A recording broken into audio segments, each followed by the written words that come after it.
Welcome to my channel. मैं शिवानी आज आपके लिए एक स्टोरी लेकर आई हूँ और स्टोरी है मध्य प्रदेश के छिंदवाड़ा इलाके की। मध्य प्रदेश के छिंदवाड़ा इलाके में एक छोटा सा गांव पड़ता है जो कि जोनपाल नाम है गांव का। जोनपाल नाम के इस गांव में एक आदिवासी मोहल्ला था जो कि छोटा सा ही गांव था, ज़्यादा लोग नहीं थे वहाँ पे। उस जोनपाल गांव में एक परिवार रहता था जो कि एक 14 साल की बच्ची थी और एक लड़का था 18-20 साल का और माता पिता, बस वो 4 लोग ही रहा करते थे घर में। ज़्यादा अच्छी फैमिली तो नहीं थी, मिडिल क्लास फैमिली थी।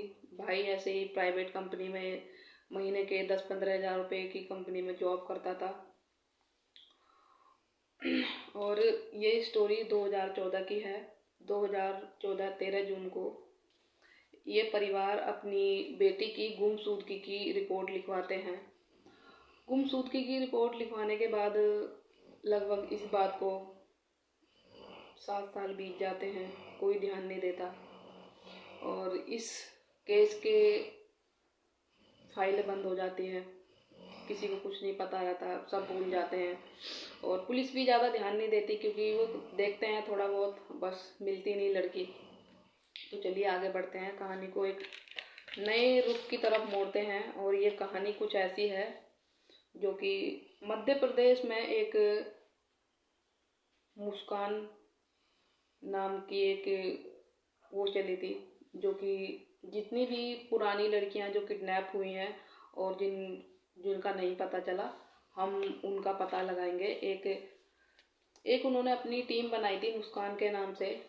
एमपी की जो पुलिस थी, अपनी टीम बनाने के बाद उन्होंने लगभग 2 से 2.5 हज़ार केस सॉल्व कर दिए और ये उनमें से ये भी एक लास्ट केस था। तो इस केस की फाइल खुलती है और 2021 में घर पे दोबारा से पुलिस वाले आते हैं, देखते हैं, बात करते हैं। तो पुलिस वाले घर पर आते हैं और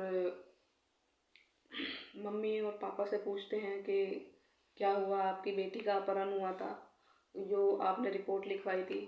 तो माता पिता बोलते हैं हाँ उसका अपहरण हुआ था, पता नहीं, पर 2014 13 जून से वो हमारे घर से गायब थी। तो फिर पुलिस वाले घर से वापस चले जाते हैं। पुलिस आती है एक बार फिर चली जाती है। वो उनके बेटे के बारे में पूछते हैं कि आपका बेटा कहाँ है। तो बस उनको पता चलता है कि उनका बेटा होशंगाबाद में एक प्राइवेट कंपनी में जॉब करता है। तो होशंगाबाद में पुलिस वहीं पहुंच जाती है, उसको वहीं से उठा के लाती है, उसके घर ले आती है।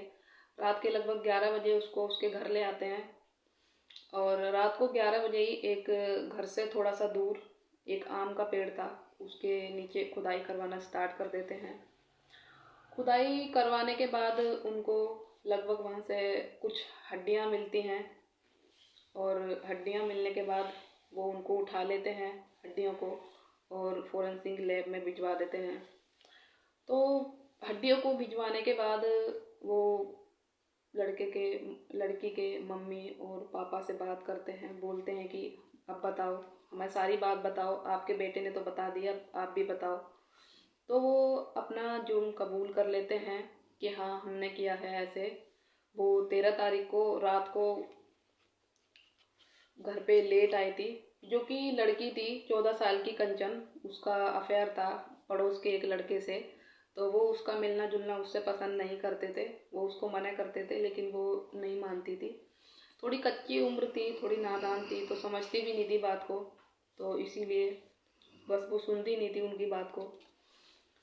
तो लड़की के भाई को ले जाने के बाद माँ बाप से भी पूछताछ करते हैं और पूछते हैं कि क्या हुआ, आप हमें बताएं।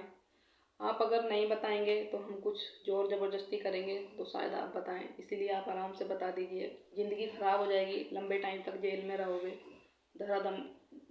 धमका के और डरा के उनसे कई सारी बातें पूछते हैं। तो वो अपना जुर्म कबूल कर लेते हैं और फिर उसके बाद उनकी हड्डियों को ले जाया जाता है नॉर्मली इंसान के शरीर में हड्डियां 208 होती हैं, लेकिन 210 हड्डियों को वो लेकर जाते हैं वहाँ से।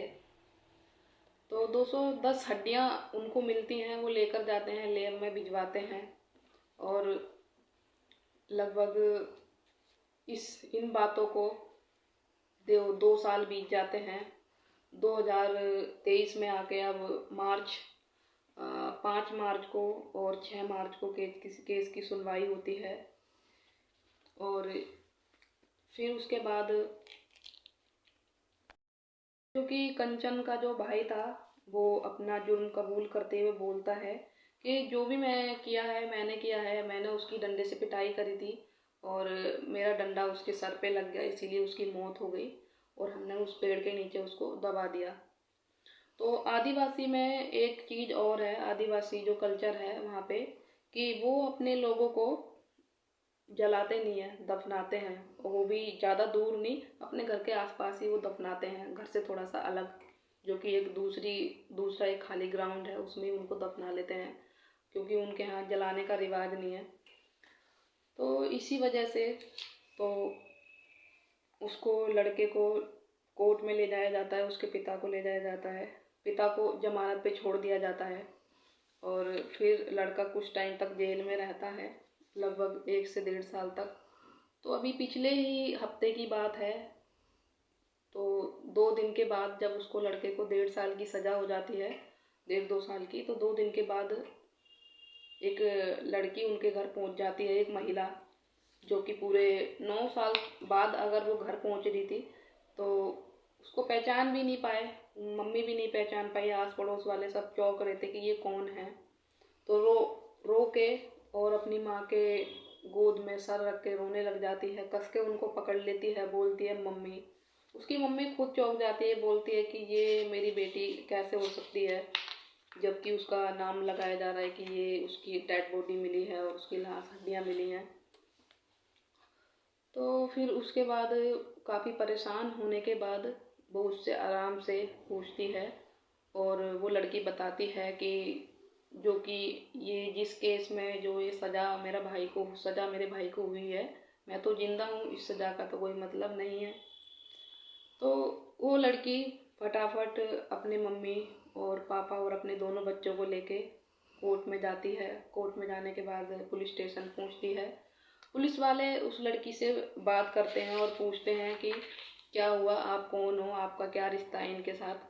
तो वो लड़की कहती है कि मेरा नाम कंचन है और मैं जिंदा हूँ, तो मेरे भाई को सज़ा होने का कोई मतलब ही नहीं है और मैं जिंदा हूँ। तो पुलिस वाले उस लड़की से बात करते हैं और पूछते हैं कि जब तुम जिंदा थी तो इतने दिनों तक आई क्यों नहीं। तो वो लड़की बताती है कि मैं अपने घर से 13 जून 2014 को अपने घर से भागी थी। भागने के बाद मैं एक पड़ोस का लड़का था, उसके साथ भागी थी। उसने मुझे धोखा दे दिया, मुझे एक शहर में छोड़ दिया, उज्जैन में छोड़ने के बाद मैं हिमाचल गई। हिमाचल, उज्जैन, कई सारी जगह घूमने के बाद मैं अब मुंबई में ही हूँ और मेरी एक अच्छे परिवार में शादी हो गई है और मेरे 2 बच्चे हैं। मैं अच्छे परिवार में एक पहुँच गई थी गलती से, तो उनके परिवार में एक लड़का था, उन्होंने अपने ही लड़के से मेरी शादी करवा दी। पर मैं अब बहुत खुश हूँ, मुझे कोई परेशानी नहीं है, मैं ठीक हूँ, मेरे 2 बच्चे हैं, मेरा अच्छा खासा परिवार है। तो आप मेरा जो कत्ल का इल्ज़ाम है उसको हटाएं और मेरे भाई को बाइज्जत बरी करें और उसको छोड़ें। तो ऐसे ही अभी पिछले ही हफ्ते एक याचिका वो कोर्ट में देती है कि मैं तो जिंदा हूँ, तो मेरा भाई को सजा होने का कोई मतलब ही नहीं है। तो पुलिस वाले भी थोड़े चौंक जाते हैं और बोलते हैं कि जब ये लड़की जिंदा है तो वो डेड बॉडी किसकी थी। तो ऐसे ही पुलिस वालों को थोड़ा सा बोला जाता है, थोड़े आला अफसर आते हैं, थोड़े बड़े अफसर आते हैं, उनसे बोलते हैं कि आपने क्या किया है, क्या जांच करी है, जो कि ये पता ही नहीं चल रहा कि ये जो हड्डियां हैं ये किसकी हैं। तो वो लोग बताते हैं कि जो हमने 2021 में जो हड्डियों के सैंपल लेके जो भेजे थे लैब में, हमने उनको दोबारा से मंगवाया भी नहीं है, वो वहीं पर पड़े हुए हैं, धूल चाट रहे हैं। क्योंकि पुलिस वालों को कोई मतलब नहीं होता, उन्हें बस अपनी जल्दी जल्दी वाहवाही लूटनी होती है और मिशन मुस्कान के चक्कर में तो बहुत ज़्यादा वाहवाही उन्होंने लूटी थी, जो कि उन्हें बस अपने नंबर बनाने थे। उन्हें ये नहीं देखना था कि केस सही सुलझ रहा है या अच्छा सुलझ रहा है। सही और गलत से कोई मतलब नहीं रहता उनको, किसी की सुनते भी नहीं है। कई बार गलत को सही मानते हैं और सही को गलत मानते हैं। तो बस यही था कि उसको बुलाया जाता है और जो सैंपल थे उनकी उसकी रिपोर्ट को मंगवाया जाता है। फिर पता चलता है कि जो आम के पेड़ के नीचे हड्डियां मिली थी, वो कंचन की एक चाची थी पड़ोस में, उसकी हड्डियां थी। तो वो चाचा को बुलाया जाता है और उनसे बात करते हैं और पूछते हैं कि आपने जब अपनी बीवी को वहाँ दफनाया था तो आपने खुदाई क्यों करने दी। तो वो बताते हैं कि हमने पुलिस वालों से बोला था कि आप यहाँ पे खुदाई ना करें, यहाँ मेरी बीवी को मैंने दफनाया था, लेकिन उन्होंने कुछ नहीं सुनी, मेरी नहीं मानी। वो बस अपने काम में डटे हुए थे, उन्होंने खुदाई कर दी। और जो हड्डियाँ हैं वो मेरी पत्नी की हैं, आप चाहें तो सैंपल मंगवा कर देख सकते हैं। तो बस केस को यहीं छोड़ दिया गया।